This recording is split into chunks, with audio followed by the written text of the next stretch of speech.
പറഞ്ഞിട്ടുള്ളത് ജഡപ്രകാരമുള്ള അല്ലെങ്കിൽ അവിടുത്തെ വംശാവലിയെ കുറിച്ച് പൗലോസ് പറയും. എന്നിട്ട് പറയുകയാണ്, വിശുദ്ധിയുടെ ആത്മാവിനാൽ മരിച്ചവരിൽ നിന്നും ഉയിർത്തെഴുന്നേറ്റതിനാൽ ദൈവപുത്രനെന്ന ശക്തിയോടെ നിർണയിക്കപ്പെടുകയും ചെയ്ത ക്രിസ്തു. എന്താ പൗലോസ് പറയുന്നത്? എനിക്ക് അത് ഭാഗം വിശദീകരിക്കണമെന്ന് താല്പര്യമുണ്ടെങ്കിലും സമയമില്ലാതെ ഞാൻ പെട്ടെന്ന് പറയും. പൗലോസ് രണ്ട് കാര്യങ്ങൾ ആ പ്രാധാന്യത്തോടെ പറയുന്നത്. ഒന്ന്, ദാവീദിന്റെ സന്തതിയായിട്ട് അവിടുന്ന് ഈ ഭൂമിയിലേക്ക് വന്നു. ജഡപ്രകാരം അവിടുന്ന് വന്നപ്പോൾ ആ ജഡത്തിന്റെ സകല ബലഹീനതയോടും കൂടെ. അതുകൊണ്ടാണ് നമ്മൾ പറയുന്നത്, പരമസമ്പന്നനിധാരണിയിലേറ്റം പരമസമ്പന്നനിധാരണിയിലേറ്റം ദാരിദ്ര്യനായി തീർന്നു സോമാനസാൽ നിരുപമ പ്രഭയാണ് ഞീരുന്നവൻ പഴം തുണി ധരിച്ചതും ചെറിയ സംഗതിയോ. നിരുപമ പ്രഭയാണ് ഞീരുന്നവൻ പഴം തുണി ധരിച്ചതും ചെറിയ സംഗതിയോ. ദൈവകരുണയും ധനമാത്മ്യം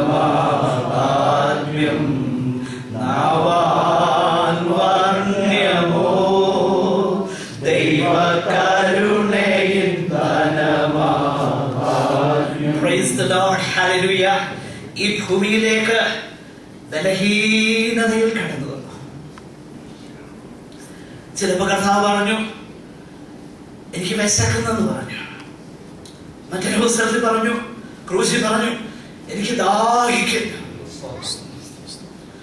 ആ ബലഹീനതയിൽ ദാവീദിന്റെ സന്തതിയായിട്ട് ബലഹീനതയിൽ അവിടെ ക്രൂശിക്കപ്പെട്ട ആ നസ്രയത്തിലെ തച്ചനെ എല്ലാരും കണ്ടത്.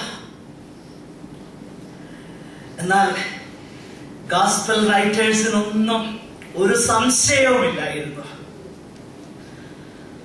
അവൻ ഇനിയും വരാൻ പോകുന്നത് അവന്റെ ഉയർപ്പിന് ശേഷം അവന്റെ ബലഹീനതയിലല്ല, വിശുദ്ധിയുടെ ആത്മാവിനാൽ ദൈവപുത്രനെന്ന് ശക്തിയോടെ നിർണയിക്കപ്പെടുകയും ചെയ്തു.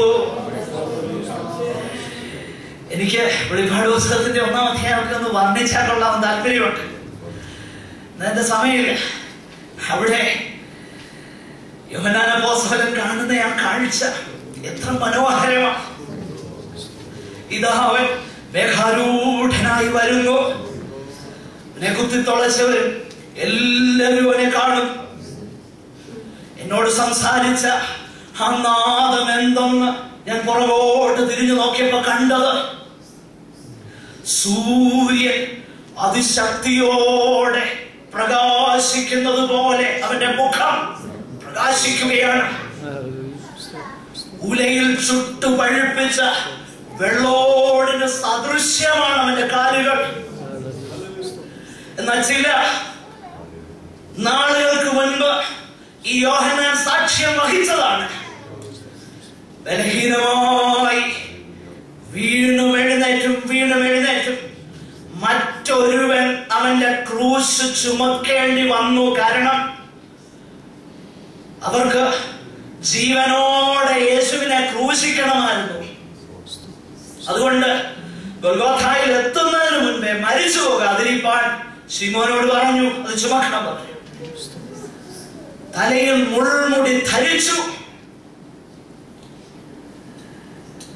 ബലഹീനതയോടെ ഗൊൽഗോഥായിലേക്ക് നടന്നു പോയെങ്കിൽ വിശുദ്ധിയുടെ ആത്മാവ് സംബന്ധിച്ച് ശക്തിയോടെ ദൈവപുത്രനെന്ന് നിർണയിക്കപ്പെട്ടു. അവന്റെ പുനരുത്ഥാനത്തിനും സ്വർഗാരോഹണത്തിനും ശേഷം ദൈവത്തിന്റെ പരിശുദ്ധാത്മാവിലൂടെ ഇന്നും കർത്താവ് ചെയ്യുന്ന സകല ശുശ്രൂഷകളും ദൈവപുത്രന്റെ മഹിമ വെളിപ്പെടുത്തുന്നതാണ്. അവന്റെ നാമത്തിങ്കൽ എല്ലാ മുഴങ്കാലും മടങ്ങും, എല്ലാ നാവും യേശു കർത്താവെന്ന് ദൈവത്തിന്റെ മഹത്വത്തിനായി ഏറ്റുപറയും. ബലഹീനതയിൽ വന്നു ദാവീദിന്റെ സന്തതിയായി. എന്നാൽ അവൻ വിശുദ്ധിയുടെ ആത്മാവ് സംബന്ധിച്ച് ദൈവപുത്രനെന്ന് നിർണയിക്കപ്പെട്ടു. നമ്മുടെ കണ്ണുകളെ ഒരു നിമിഷം ദൈവസന്നിധാനത്തിൽ അടയ്ക്കാം. ഹല്ലേലൂയ. പ്രിയമുള്ളവരെ, സുവിശേഷം എന്നാൽ എന്ത്? സുവിശേഷം എന്നാൽ യേശു ക്രിസ്തു. അതിന്റെ ഉറവിടം എന്ത്? അത് മനുഷ്യന്റെ ആലോചനയല്ല, അത് ദൈവത്തിന്റെ സുവിശേഷമാണ്. അതിന്റെ അടിസ്ഥാനം എന്ത്? അത് മനുഷ്യന്റെ ഫിലോസഫി അല്ല, തിരുവെഴുത്തുകളിൽ മുൻകൂട്ടി രേഖപ്പെടുത്തിയതാണ്. ഈ സുവിശേഷത്തിനായി പൗലോസ് പറയുക, എന്നെ ദൈവം വേർതിരിച്ചു. എന്റെ പ്രിയരെ, ഈ സുവിശേഷത്താൽ എന്നെയും നിങ്ങളെയും വീണ്ടും ജനിപ്പിച്ച് ദൈവമക്കളാക്കിയ ദൈവകൃപയോർത്ത്, ദൈവത്തിന്റെ ദാസീദാസന്മാരാക്കിയ ദൈവത്തിന്റെ കൃപയോർത്ത് നമുക്ക് ദൈവത്തിന് സ്തോത്രം ചെയ്യാം. ഈ സുവിശേഷത്തിന് വേണ്ടി നമുക്ക് നിലനിൽക്കാം. ദൈവം നമ്മെ ഈ വചനങ്ങളാൽ അനുഗ്രഹിക്കട്ടെ. സഹോദരന്മാർ, ഒരാൾക്ക് പ്രാർത്ഥിക്കാം.